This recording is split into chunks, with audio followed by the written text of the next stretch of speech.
and welcome to this week's podcast update from Uber. My name's Sarah, I work on the Uber team, and I'm here with Tom, who is General Manager for Uber. And we're going to be talking to you about a few new announcements that we've got to make. So, Tom, can you let us know a little bit about what's coming up? Sure, thanks very much, Sarah. So today for the podcast, we've got three things that we wanted to talk through. First of all, we have a whole range of new initiatives that we're launching today, which are in response to some of the feedback we've heard from partners over the past months. I'll talk through those in just a second. Secondly, we're going to talk through the changes to TfL's English language test. There were some updates to that last week you may have seen for drivers in London. And then thirdly, we're going to talk about the partner roundtables that we've been holding over the past few months. Great, so first things first, what's new? Okay, so as I mentioned today, we're announcing 8 new measures that we are introducing for drivers on the Uber platform. These are all things that we have heard a lot about in recent months. We've spent a lot of time listening and understanding from drivers what it means to be partnered with Uber. We've done this through organising roundtables where we get together with drivers and have a detailed discussion for a couple of hours about what's good, what's not so good, what we could improve about the whole experience of driving with Uber. We've held events, so we held a number of partner events late last year, which gives us a great opportunity to meet with drivers one-to-one and really understand what's on their mind. And we've also spoken to hundreds of partners, in fact thousands of partners over the phone in the last few months. So what we've heard is almost everybody we speak to really values the freedom that you get from being your own boss, having the flexibility to drive when and where you want. So we know that that's something that drivers really find is very important. But we've also heard that there's quite a few areas that we could improve, and that's what these changes that we're announcing today are seeking to address. Great, so you mentioned that there are sort of 8 new things that are coming up, which we're going to go through one by one. So first up, we're going to be doing more to help partners make the most from their time on the road. And I know that for many partners, the amount of money that you make on the Uber app is kind of a key question and obviously a big motivation for getting out there to drive. How are we working with partners to help them make even more money? Yeah, so from today, we are going to offer every single partner the ability to come to one of our sessions and an earnings clinic, as we're calling them. And at one of these sessions, you will hear honest, free advice about how you can make the most of the time that you spend on the road. So these are going to be delivered with some of our partners, some of the people who are actually doing this day in, day out, and can give you the best advice and tips about where to drive, when to drive, how to make the most of your time. And the objective is that you can leave that session with much more information about the money that you make and really think through how you can be as efficient as possible. So this is something that we're launching from today. We've had a few pilot tests. They've been very well received. We'll be sending some communications out about this, and you can learn more on the podcast page. Great, and as you mentioned, we're going to be proactively contacting partners, but all partners are welcome to come along if you think you might find this session useful. So great, and the next one is free skills training, and I think one of the things that I really sort of found interesting from talking to partners is just how many partners are pursuing further study. So this is something that we really wanted to help out with. Tom, can you tell us a little bit about how we're going to be doing that?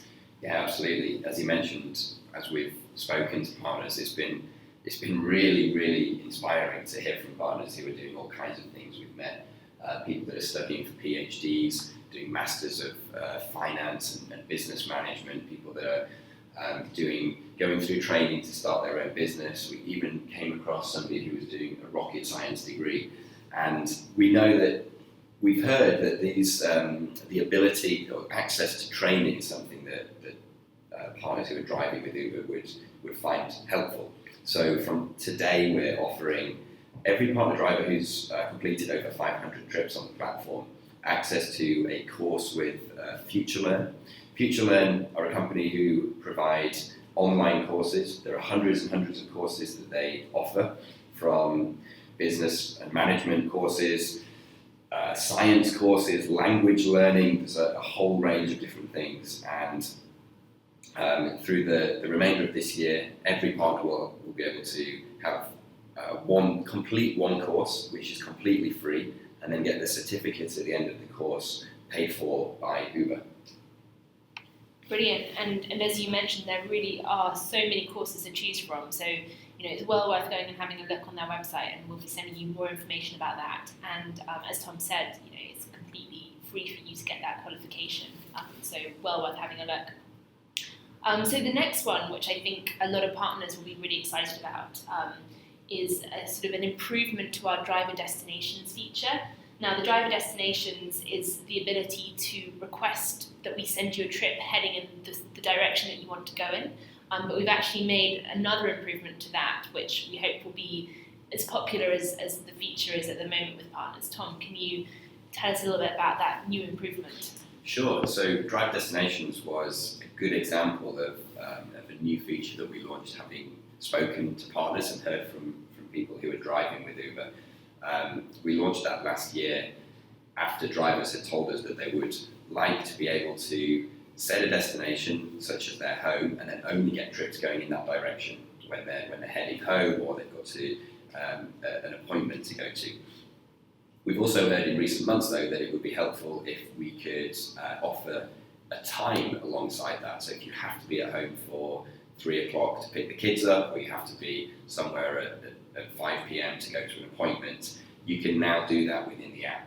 You set your destination point and you set the arrival time, and Uber will only give you trips that will take you in that direction to get to your appointment on time. Sounds perfect for the school run there. Brilliant. So the next new initiative that we're bringing out is around a partner appeals panel.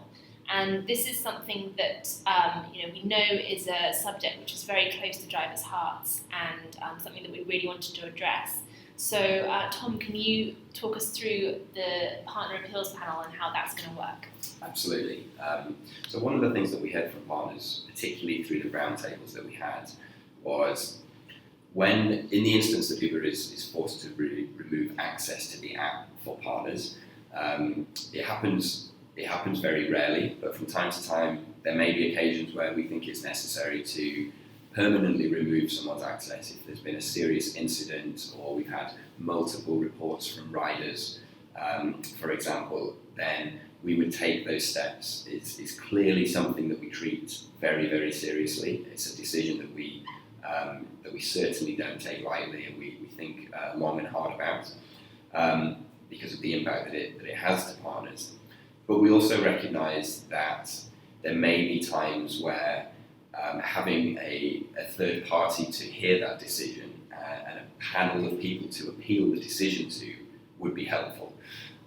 So what we're launching today through the appeals panel is, for certain deactivation reasons, for certain reasons why access to the Uber app has been removed, the partner in question would have the ability to appeal that decision.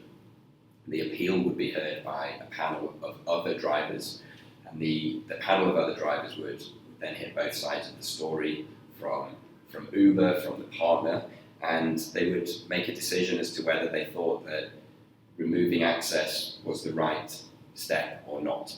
And effectively, the panel would have the ability to overturn that decision if they thought that the wrong choice had been made, the wrong selection.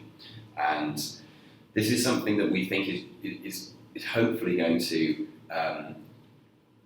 give partners more peace of mind that the right decisions are being reached for these really, really important topics. Yes, and as with all of these new initiatives, we're going to be sending you some more information over the coming days, so watch out for this.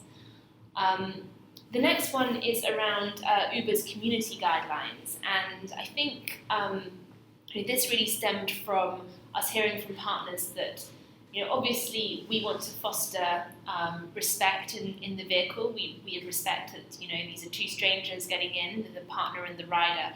But we have heard that sometimes you feel that the balance is swings to the rider, and the rider is the one who gets the benefit of the doubt. So that's why we're launching these community guidelines. Tom, can you kind of give an idea of what these community guidelines lay out? Sure. So as you mentioned, the approach that we take at Uber is we want to create an environment when on trips that is respectful. We have a zero tolerance approach to any discrimination, and we want to take action when we find that incidents are happening that break that. We have heard from drivers and through the discussions that we've had that, as you say, sometimes you feel that the balance falls too far towards the rider, and this is something that we really feel passionately about and we want to redress, because it's not the case.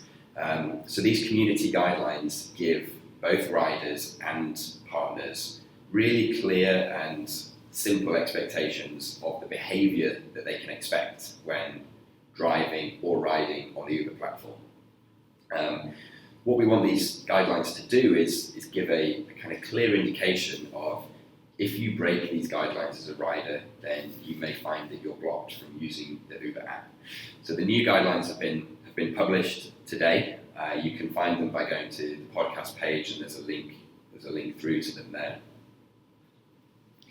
And obviously these guidelines are very much information for riders, and we're going to be sharing those guidelines with our rider community. But it's really worth having a read of the community guidelines for riders, just so that you know what behaviour from riders we consider acceptable and what's not, so that you can be sure and know that if you do have a complaint, then we'll definitely be able to help out there.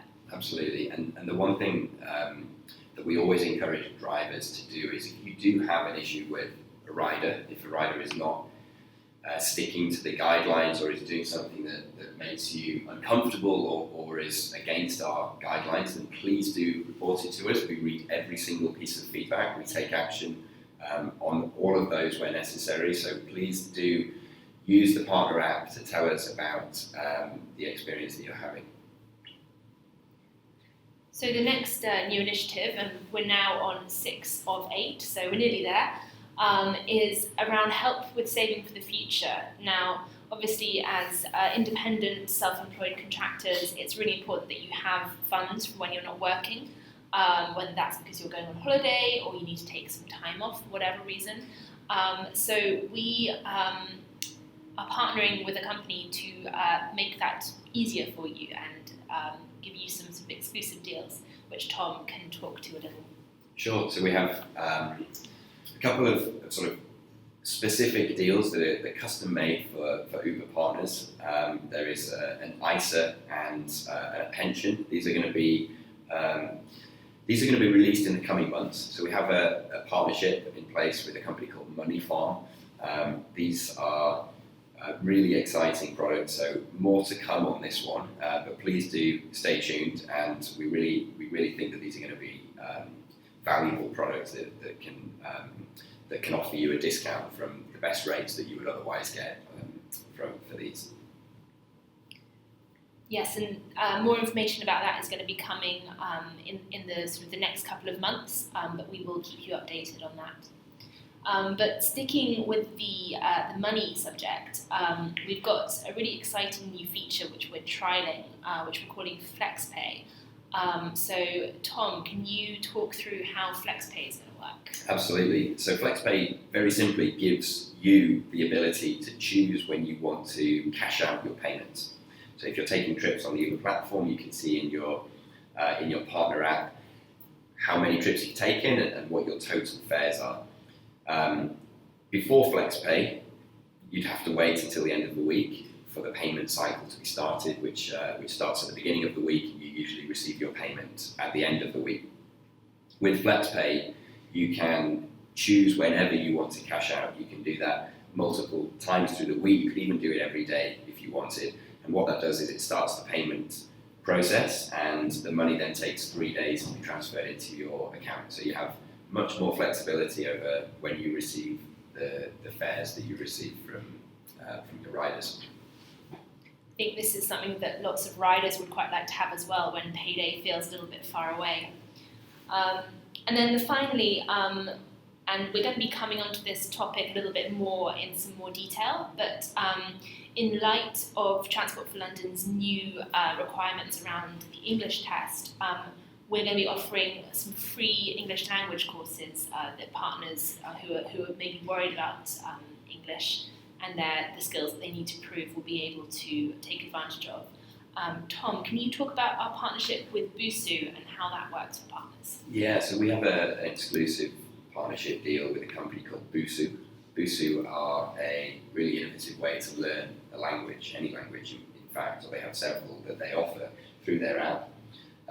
It's a smartphone app, so you can do it on the go. You can access it when you're between trips in your car, for example, or pretty much anywhere. And it will take you through a training program, a series of steps that you can improve your English skills. So this is something that we've worked closely with them. The content for the training is bespoke. It's developed just for Uber partner drivers, and it will help you with the situations that you find yourself in when driving on the platform. The deal that we can offer, we're really excited, is a 12-month premium membership at no cost. So to find out more on that, go to the podcast page. Brilliant. So those are the 8 new initiatives, and we're going to be giving you lots more information about what they are, when they're launching, how you can get involved and enroll on some of the courses. So keep checking your emails for that information, and we'll make sure it's all available to you. So now wanted to move on to another piece of news around TfL's English language test. And because there's been some developments over the last couple of weeks which we wanted to update you on, as we know that this is something that some partners are quite nervous about, particularly those who are going to be renewing their private hire licenses. So, Tom, can you give a bit of background as to what the TfL English language test is and what's changed over the last couple of weeks? Sure. So, TfL introduced this requirement as part of the regulations review in 2016. So, last year, the requirement came in that for any new driver making an application for a private hire license, or for any driver going through a renewal of their private hire license, from October the 14th to March the 31st, they would also need to submit proof of the English language qualification. So this could be done through a couple of means. They would either have to take a test, a B1 English language test through one of 2 providers in London, or submit evidence of being able to speak English, to speak, read and write English up to the required standard through a qualification that you've taken in the past, GCSE or A-level or a university degree, for example. So with the deadline coming around quickly at the end of March, we had been calling partners who were affected by this. Anybody whose license was expiring, we were giving a phone call to. You may have received an email from us as well. We also had a deal, a sort of reduced rate to take the test with one of the providers in London. But last week, you may have heard that we received news from TfL that the deadline has moved from March the 31st to September the 30th. So anybody who is affected by this now has until September the 30th to provide evidence of their English language qualification. That's great. So that's a little bit longer than initially we were expecting. And Tom, can you kind of give an idea about sort of what we're actually doing with regards to this regulation with TfL? Yeah, sure. So you may have heard that Uber has been challenging this with TfL. We fundamentally disagree with the need for private hire drivers to complete specifically the reading and writing component, which we think is just disproportionate to the role of being a private hire So we challenged the requirement with TfL through a legal process. We were in court last year, and the court hearing is due to be heard just next week. In fact, where we should receive the outcome of that challenge. We're really committed to standing up in the face of poor regulation on behalf of private hire drivers, and we think that this is a perfect example of that. The role of a private hire driver, we feel, doesn't require somebody to complete a 2-hour written English test, and that's why we're taking these measures. So we'll of course keep you updated. There'll be more to come on this through the podcasts and emails that you receive. Any questions, of course, please do get in touch through the partner app. Yes, and of course, if you are concerned about the English language qualification, or sort of want more information about what you need to do, or how we can, get how you can enroll with this app to improve your English language, then please just get in touch, as Tom said. And then finally, we just wanted to talk a little bit about something that we've been doing over the past couple of months, and which we're going to be continuing in 2017, which are partner roundtables, which we found are a really good way of getting feedback from partners and really understanding, what it's like to be on the road every day and what Uber can be doing to make life a little bit easier. So, Tom, can you talk through how partner roundtables work, and sort of how we're using them, and also how partners who might be listening and who might want to attend a roundtable, meet some of their fellow partners and talk to the Uber team, can get involved? Yeah, sure. So roundtables we found have been a really good way for us to meet with a small group. It's usually sort of 10 to 12 partners who we invite to the Uber office. We have usually 3 or 4 people from the Uber team, and we talk about a whole range of different topics. Anything that drivers feel is good about driving on the platform, or things that we can improve upon. Some of the measures that we've talked about today have been suggestions that we've heard through roundtables. In fact, many of them. Sessions usually last about 2 hours, and it's a very open forum, so any feedback is most welcome. We're very much in listening mode, and we will we kind of use it to really get to the heart of key topics. So we've held dozens and dozens of these through the start of this year already. It's something that we're going to make a regular occurrence, and if anybody would like to take part, then we're looking for volunteers as well who would be prepared to come in. You can find out more on the podcast page, which is at t.uber.com/UK podcast. On there you can find information about how to apply to come to one of our roundtables. You can also find information about the English language test and all of the new initiatives that we've talked about today. Everything from the podcast is there in more detail. Brilliant. And these roundtables are really beneficial for us to hear that feedback, and some of the feedback, as we mentioned at the beginning, has really helped shape some of these initiatives that we've talked through. But they've also kind of helped us bring out new features like driver destinations, and introduce the dedicated car parks that we have at Heathrow and Gatwick, which we know that airports and waiting for airports is something that we need to keep on improving, but we are making steps. Brilliant. So those were the 3 topics that we wanted to cover today, which were the new initiatives that we're bringing out, the changes to the timeline for the TfL English language test requirements, and finally partner roundtables. So just want to thank Tom for talking through that with us, and also to thank everyone who is listening for your time, and I guess we'll see you on the road. Thank you.